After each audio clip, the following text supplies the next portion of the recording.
어떤 사람의 품격을 말할 때 한문의 품자를 보니까요, 한문의 품자가 입구자 3개가 모였어요. 이게 말 3마디만 잘해도 그 사람의 품격을 나타낼 수가 있다는 것입니다. 부부를 행복하게 하는 말, 저와 여러분 또 우리끼리의 관계를 끈끈하게 좋게 만드는 그 작은 3마디 말이 뭘까요? 옆 사람 보고 활짝 웃으면서 이렇게 말해보세요. 미안해요, 고마워요, 사랑해요, 진심이구만요. 여러분, 미안해요, 고마워요, 사랑해요, 이 3마디가 우리의 관계를 품격 있게 하는 그 삶의 비결이 될 수가 있어요. 근데 3마디 말 중에서 가장 아름다운 말은 어떤 말이에요? 1번 미안해요, 2번 사랑해요, 3번 고마워요, 4번 나는 그런 말 못해요. 몇 번이에요? 여러분, 가장 아름다운 말은 따라합니다. 사랑합니다. 사랑합니다 보다 더 향기로운 말은 따라합니다. 고맙습니다. 우리가 할 수 있는 최고의 말은 이 말이 어려워요. 근데 문제를 풀 수 있고 관계를 아주 새롭게 할 수 있는 그런 말이 있어요. 그게 뭐예요? 미안해요, 미안해요. 옆 사람 보고 다시 한번 미안해요, 고마워요, 사랑해요, 진심이요. 정말입니까? 오늘 부부주일인데 말씀 제목 따라합니다. 원조 부부처럼 살아야 행복합니다. 우리가 종종 결혼식에 꼭 와달라고 초대하는 결혼 청첩장을 받습니다. 그 중에 요즘 인기 있는 결혼 청첩장 문구 하나 제가 소개할게요. 어머나 사랑에 빠졌습니다. 꽃처럼 아름다운 그녀를 아침마당처럼 포근한 남자가 어부바하듯 좋다 합니다. 있다요 하며 미루던 그날이 드디어 왔구나 왔어 하며 축복해 주실 수 있는 그 생생한 자리에 올래요? 이렇게 써 있어요. 올래요? 그러는데 이거 안 갈 수가 없을 것 같습니다. 2015년인가 이 헌법재판소에서 간통죄는 유언이다, 간통죄 폐지했습니다. 부부관계가 건강해야 가정이 건강하고 가정이 건강해야 사회가 나라 민족이 건강하게 되는 거 아닙니까? 따라서 가정을 지켜야 할 배우자가 바람을 피우고도 떳떳하게, 난 죄 없다, 떳떳하게 그렇게 하는 법적인 문을 활짝 열어 놓았으니 우리 가정이, 사회가 어떻게 될까 걱정이 많이 돼요. 요즘 같은 시대에는 검은 머리가 팥뿌리처럼 하얗게 되도록 끝까지 변함없이 한결같이 사랑하면서 부부로 살아간다는 것이 결코 쉬운 일이 아닌 것 같습니다. 존경하는 여러분의 부부 생활은 어떠하십니까? 결혼하신 분들 손 한번 들어보세요.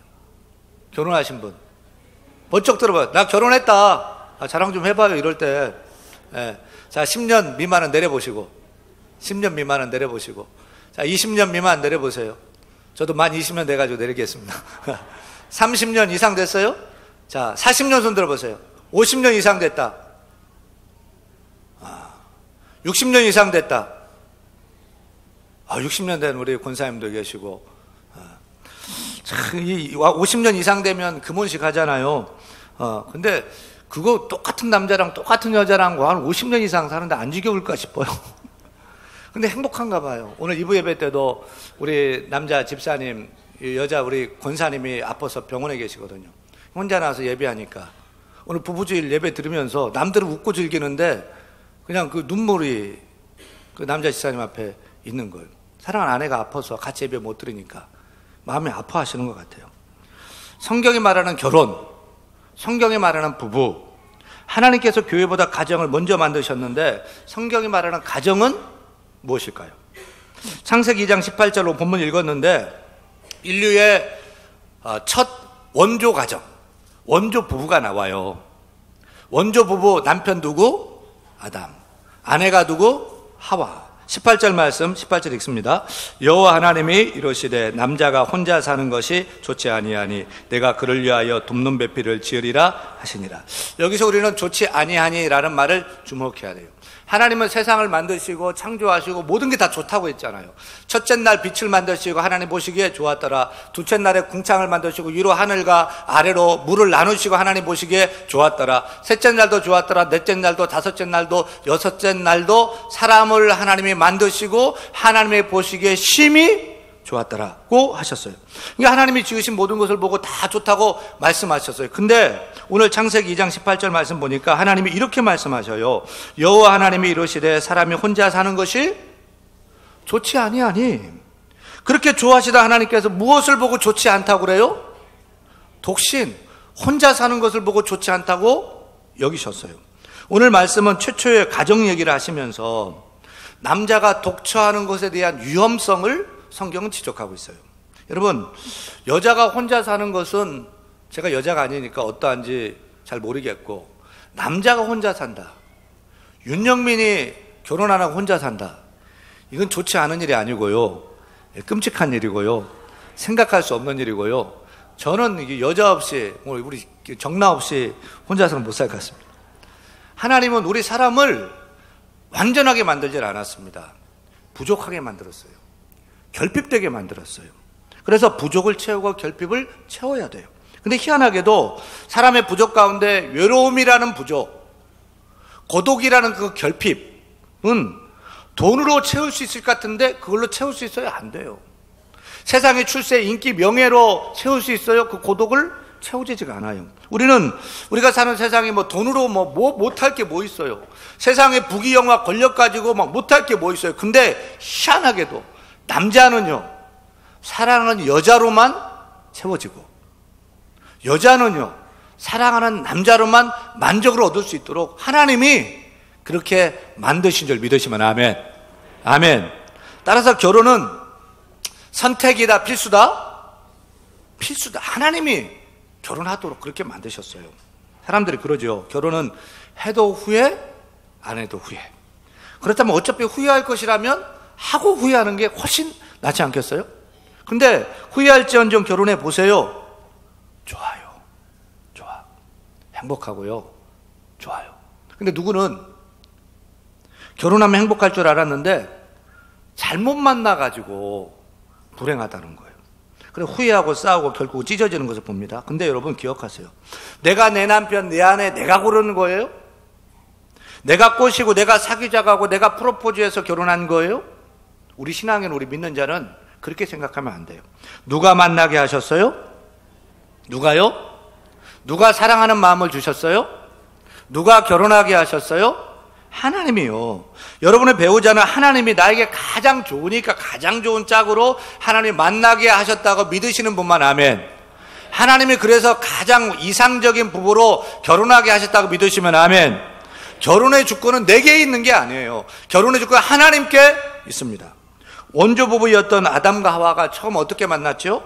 하나님은 당신이 창조하신 그 동물들을 아담 앞에 쭉 지나가게 하면서 아담 보고 이름을 짓게 했어요. 그래서 코가 길고 몸집이 큰 동물을 보고 아담이 코끼리, 그렇게 이름을 지었어요.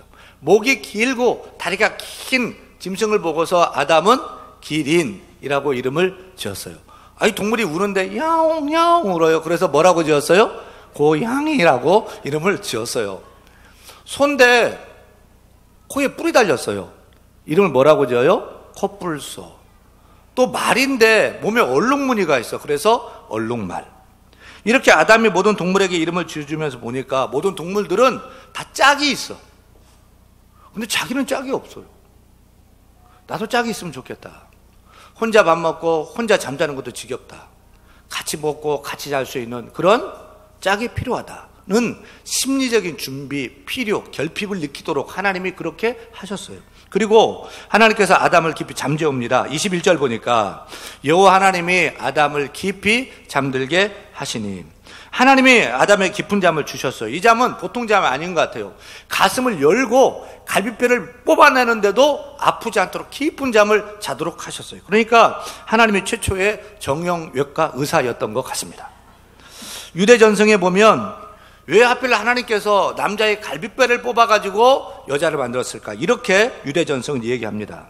하나님께서 여자를 만들기로 작정하시고 아담의 어느 부분을 가지고 여자를 만들까? 하나님의 심사숙고했습니다. 아담의 머리를 보시고는 아니야, 고개를 저었어요. 아담의 머리로 여자를 만들면 그거 교만해질 거야. 눈을 바라보시고는 고개를 저었어요. 아니야, 아담의 눈으로 여자를 바라보면 그 눈 가지고 맨날 다른 남자만 쳐다볼 거야. 귀를 바라보셨어요. 아니야, 귀로 만들면 엿듣기만 할 거야. 목을 바라보셨어요. 저 목도 아니야. 저 목이 고다질 거야. 입으로 만들면 어떨까? 아니야, 입으로 만들면 수다쟁이가 될 거야. 이번엔 손을 보셨어요. 손으로 보시고 손도 남의 일을 참견할 거야. 또 마음을 보셨어요. 아니야, 마음으로 여자를 만들면 시기만 할 거야. 발로 만들면 어떨까? 하나님 생각하다가 아니야, 발로 여자를 만들면 싸돌아다니기만 할 거야. 그리고 하나님이 갈비뼈를 봤어요. 그래, 갈비뼈야 라고 하시면서 하나님이 순결하라고 말씀하시면서 아담의 갈비뼈로 하와를 빚으셨다는 유대전승의 이야기가 있어요. 여러분, 왜 하나님께서 많고 많은 신체의 부위 중에서 갈비뼈를 뽑아서 여자를 만드셨을까요? 아마도 갈비뼈는 우리 몸의 가장 중요한 기관인 오장, 그러니까 심장, 간장, 폐장, 신장, 위장을 감싸고 보호하고 있듯이 남자는 그 귀한 여자를 보호해야 된다. 또 남자는 여자를 아끼고 사랑하고 귀히 여길 때 행복하게 된다는 것을 가르쳐주기 위함인 것 같아요. 그렇게 남자 아담은 한참 깊이 잠을 자고 눈을 딱 떴더니 자기 닮은 예쁜 여자가 사람이 딱 있는 거예요. 그래서 이 아담은 하나님의 최후의 걸작품, 하나님의 최고의 걸작품을 보고 너무 좋아가지고 감격하면서 그냥 이 사랑을 고백합니다. 뭐라고요? 다 같이 시작. 내 뼈 중에 뼈요, 살 중에 살이라. 이것을 남자에게서 취하였은즉 여자라 부르리라. 근데 기억할 것은 하나님이 여자를 만들 때 남자 아담, 남편 아담은 관여한 게 아무것도 없어요. 자기가 한 게 없어요. 아담은 하나님의 일방적인 주권과 생각 속에 하나님이 다 그렇게 하신 거예요. 근데 요즘 사람들은 다른 것은 몰라도 결혼만큼은 내가 데리고 살 거니까 내가 결정하겠다고 얘기를 합니다. 그러나 여러분, 결혼이 내 의지대로 돼요? 내 뜻대로 돼요? 다른 것은 여러분 마음대로 될지 모르지만 결혼만큼은 하나님의 전적인 간섭, 하나님의 전적인 만남, 하나님의 전적인 그 중매 없이는 되어지지 않는다는 것을 우리가 잘 알고 있지 않습니까? 따라서 결혼하신 분들은 내 배우자는 누가 짝지어 주셨다? 하나님이 짝지어 주셨다 하는 믿음을 가지고 살아야 돼요. 결혼을 앞둔 청춘 남녀들, 또 결혼을 해야 될 자녀들을 둔 부모님들은 이 결혼 내가 하는 것이 아니라 하나님께 맡기고 하나님께 기도하면서 나아갈 때 하나님이 가장 이상적이고 나에게 맞는 그런 배우자를 주실 줄 믿고 기도하면서 나아가시기를 축원합니다. 드디어 신랑 아담과 신부 하와가 결혼하게 됐어요. 인류의 첫 결혼식은 참 대단했습니다. 하나님이 에덴 동산의 중앙에 예식장을 만들고 하나님이 하와의 손을 잡고 입장하시고 아담에게 건네주시면서 돌아서서 주례하셨어요.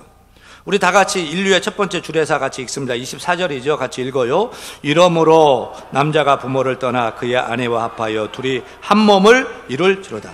이것이 인류의 첫 번째 하나님의 주례사입니다. 여기에는 사람을 만들고 부부를 만들어 결혼하게 하고 가정을 만드신 하나님의 지혜가 여기 있어요. 따라서 우리 부부가 행복한 삶을 살기 원한다면 이 말씀대로 살아가면 100점짜리 그 이상의 삶을 살 수 있는 그 비결이 바로 여기에 있습니다. 결혼이 참 신기해요.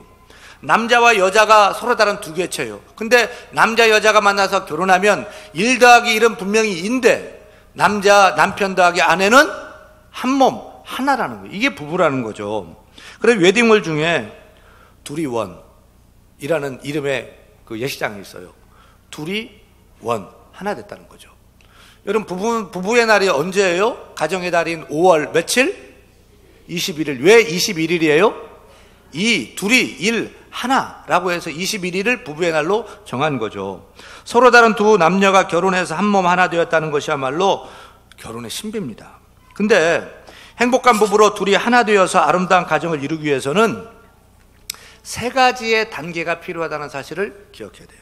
첫째, 결혼하면 부모를 떠나 독립하는 단계가 필요합니다. 다 같이 24절 말씀 같이 읽어요. 이러므로 남자가 부모를 떠나. 행복한 부부 생활, 건강한 가정 생활을 이루기 위해서는 먼저 결혼했으면 부모님을 떠나야 돼요. 그러면 자녀가 부모님께 효도하고 모시고 살면 안 되느냐? 아니죠. 그 얘기를 하는 게 아니에요. 육체적으로 떠나라는 말이 아니라 결혼했으면 정신적으로 이제 부모님을 의존하는 것이 아니라 정신적으로 독립하고 물질적으로 경제적으로도 부모님께 독립해야 된다 얘기입니다. 왜 결혼 생활에 문제가 생기죠? 젊은 사람들이 결혼해서 남편과 아내가 되고 가정을 이뤘는데도 여전히 부모님을 의존하는 거예요. 경제적으로도 의존하고 물질적으로도 의존하고 정서적으로 계속 의존해서 그 품 안에 살려고만 자꾸 하는 거예요. 그래서 조금만 문제가 생기면 부모님께 쪼르르 달려가서 막 하소연하고 얘기하는 거예요. 그러면 시어머니가 쫓아와가지고 며느리한테 막 뭐라고 막 하는 거죠. 그러고 나면 며느리가 막 눈물바람에 누구 찾아가? 친정어머니 찾아가요. 친정어머니 찾아가면 더 무서운 장모님이 달려와가지고 자네 내 딸 그렇게 키운 줄 알아? 어디서 너 같은 것이 내 딸한테 뭐라고 그래? 그럼 막 장모님이 또 막 쏟아붓고 가자! 하면서 끌고 가는 거예요. 존경하는 시어머니, 장모님, 아들이 쫓아오고 또 딸들이 쫓아오면 따라하세요. 따라하세요. 우리 자녀가 잘 살아야 되잖아. 따라하세요. 여기가 어디라고 와? 좀 감정을 섞어야 돼요. 여기가 어디라고 와? 당장 돌아가. 네 인생이 이제 네가 알아서 해. 왜 안 따라해요? 눈물 쏙 빠지게 해서 돌려보내야 돼요. 거기서 엄마가 편들고 뭐 아버지가 편들고 막 이러면 복잡해지는 거예요. 둘이 만나서 풀고 하면은 부부싸움은 칼로 물베기잖아요. 금방 없던 일 돼가지고 잘 사는데 왜 엄마 아빠가 끼면은 삼자가 끼면은 해결이 안 돼요. 더 어려워져요. 관계가 복잡해져요. 그리고 결혼한 자녀들도 부모님을 의지하는 캥거루족 되지 마세요. 부모 피를 빨아먹고 사는 빨대족 되지 마세요. 이젠 독립하세요. 결혼했으면 독립하세요. 경제적으로, 심리적으로, 정서적으로 부모를 떠나야 돼요. 그것이 성경적이에요. 그래야 행복해요. 둘째, 남편은 아내와 연합하는 단계가 필요합니다. 하나님의 주례상 24절 보니까 이러므로 남자가 부모를 떠나 그의 아내와 합하여라고 그랬어요. 여기서 합하다는 말은 따라합니다. 풀로 붙이다. 딱 달라붙게 붙이다. 이 뜻이에요. 그러니까 결혼한 남녀가 성격도 다르죠. 자라는 환경도 다르죠. 생각도 다르죠. 따라서 그렇게 다른 두 사람을 딱 붙이는데 이게 붙어요, 안 붙어요? 잘 안 붙어요. 잘 안 맞아요. 그러니까 뭐 생각이 다르고 싸우고 막 이상하네, 뭐네, 사네, 뭐네 그러면서 싸우는 것이 정상적이다, 비정상적이다? 지극히 정상적이다. 근데 두 장의 종이를 딱 불러 딱 붙였는데 이것을 떼면 떼어져요? 붙였어. 떼어져요? 떼어지긴 떼어지는데 어떻게 너덜너덜하게 떼어지는 거예요. 결혼한 사람 연합했는데 이걸 띄면은 상처가 많고 더 아픈 그런 모습들이 되는 것입니다. 따라서 부부는 제가 항상 얘기하죠. 몇 점이면 만점이라고요? 몇 점이면 만점이라고요? 50점이면 만점이다. 그러니까 50점 더하기 50점 몇 점? 100점. 그러니까 내 아내가, 내 배우자가 40점이야. 아이, 괜찮은 거예요. 30점? 데리고 살만해요. 20점? 없는 것보다 나아요. 내가 70점, 80점 더해가지고 100점짜리로 이렇게 살아가면 되는 거죠. 그렇게 연합해서 100점짜리로 사는 원조 부부인 아담과 하와는 어떠했죠? 25절 말씀 같이 읽습니다. 아담과 그의 아내 두 사람이 벌거벗었으나 부끄러워하지 아니하니라. 이게 부부예요. 부부간을 서로 사랑하니까 허물도 허물로 안 보여요. 부족도 부족으로 안 보여. 그럼 내가 채우고 덮어주면 되는 거죠. 기억할 것은 여러분의 남편 하늘의 천군 아니에요. 여러분의 아내 하늘의 천사 아니에요. 허물도 많고 부족도 많은 사람이에요. 덮어주고 하나 되고 수용해주고 그렇게 살아야 되는 것입니다. 왜 부부가 싸우죠? 뜯어 고치려고 그러니까. 뭐 아까 50년, 60년 되신 우리 권사님, 집사님 계셨는데 여러분 부부 싸워가 뜯어 고쳐져요? 네. 여러분 뜯어 고쳐서 고칠 수 있으면 싸우세요. 얼마든지 싸우세요. 근데 그렇지 않아요. 더 상처, 더 문제, 더 어려움이 생겨요. 그냥 보듬어주고 못 본 척하고 기다려주고 품어주고 그렇게 되면 해결이 되고 이해가 되고 살아갈 수가 있습니다. 어릴 때부터 눈썹 나지 않은 아가씨가 결혼한 얘기 제가 한번 한 기억이 있습니다. 부부는 이렇게 살아야 하기 때문에 다시 말씀드리는데 어렸을 때부터 눈썹이 나지 않은 아가씨가 이제 나이가 먹고 홍기가 찼는데 결혼을 못해요. 홍기가 이제 놓쳐가지고 연탄장수와 결혼을 했어요. 근데 그녀는 자신의 눈썹 얘기를 하지 않았어요. 남편보다 먼저 일어나 눈썹 그리고 남편보다 먼저 자고 이러면서 남편을 잘 속였어요. 근데 어느 날 남편과 함께 일하는 직원이 일이 있어서 못 나온 거예요. 남편 혼자 일해야 되니까 아내분 연탄 배달 일을 막 도와준 거예요. 막 지치고 힘들고 땀을 많이 흘리게 되니까 남편이 여보 좀 쉬자라고 하면서 자기 목에 걸고 있는 수건으로 아내 얼굴을 닦아주는데, 야, 눈썹만 피해가지고 땀을 닦아주는 거죠. 그 아내가 그때 가장 행복함을 그 순간에 느꼈다는 것입니다. 여러분, 행복한 부부 어떻게 살 수 있습니까? 따라합니다. 약한 것은 도와주고, 약한 것은 도와주고, 부족은 채워주고, 허물은 덮어주고, 죄는 용서해주고, 잘한 것은 말해주고, 뛰어난 것은 인정해주자. 옆 사람 보고 약한 것은 도와주고, 부족은 채워주고, 허물은 덮어주고, 죄는 용서해주고, 잘한 것은 말해주고, 뛰어난 것은 인정해주자. 누가 먼저요? 내가 먼저요. 하나님 먼저 나를 사랑하신 것처럼 깨달은 내가, 사랑받은 내가 먼저 사랑하며 나아가야 되는 것입니다. 그렇게 니캉네캉 연합해서 아들, 딸 낳고 행복하게 살아갈 때 하나님 영광 받으시고 기뻐하는 삶을 살 수가 있는 것입니다. 셋째, 마지막으로 둘이 온전히 한 몸을 이루는 단계가 필요합니다.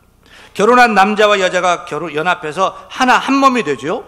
여기서 한 몸이 된다는 말은 따라합니다. 육적으로, 정신적으로, 영적으로 하나 된다, 이 뜻이에요. 육체만 하나가 된다고 부부가 아니에요. 육적으로 하나, 정신적으로, 정서적으로도 마음적으로 하나가 돼야 돼요. 그래서 서로 사랑을 아끼고 품어주는 삶을 살아야 돼. 근데 더 중요한 것은 한 걸음 더 나아가서 따라서 영적으로, 신앙적으로, 믿음적으로 하나가 되어야 됩니다. 부부가 함께 하나님을 믿어야 됩니다. 함께 하나님을 섬겨야 됩니다. 함께 하나님께 예배해야 됩니다. 그래서 우리 낳은 자녀들도 예수님 믿고 신앙으로 하나가 될 때 행복한 가정을 이룰 수가 있습니다. 원조 부부인 아담과 하와가 파라다이스 에덴 동산에 살다가 왜 쫓겨났지요? 왜 그 가정, 그 부부 가운데 어려움이 생겼지요? 왜 눈물 흘리게 되었지요? 영적으로 하나 되지 못해서 그런 거예요. 그래서 선악과 따먹지 말라고 한 하나님 말씀을 영적으로 하나 돼서 범해가지고 그 어려움, 그 문제, 그 비극을 초래한 것이 아닙니까? 사랑하는 여러분, 행복한 부부, 건강한 가정은 영적으로, 신앙적으로 하나가 되어야 될 줄로 믿습니다. 부부가 같은 하나님을 섬기고, 같은 예수님을 섬기고, 같은 성령님을 모시고, 같은 교회를 섬기고, 다시 할게요.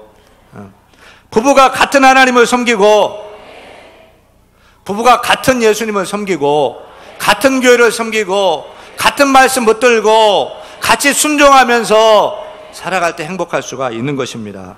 여러분, 영적인 일 하나 되는 거 중요한 거예요. 행복한 부부생활, 건강한 가정생활 하기를 원하십니까? 결혼 안 했으면 빨리 결혼하세요. 결혼하셨으면 첫째, 부모를 떠나 독립하세요. 둘째, 연합해야 돼요. 연합. 덮어주고 안아주고. 셋째, 육체적으로, 정신적으로, 영적으로 하나가 되는 삶을 살아야 될 줄로 믿습니다. 그럴 때 원조 부부처럼 창조의 의도대로 아름다운 가정을 이루고 행복하게 살아가게 될 줄로 믿습니다. 이 모든 것 가정의 주인 되신 우리 주 예수 그리스도의 이름으로 간절히 축원합니다.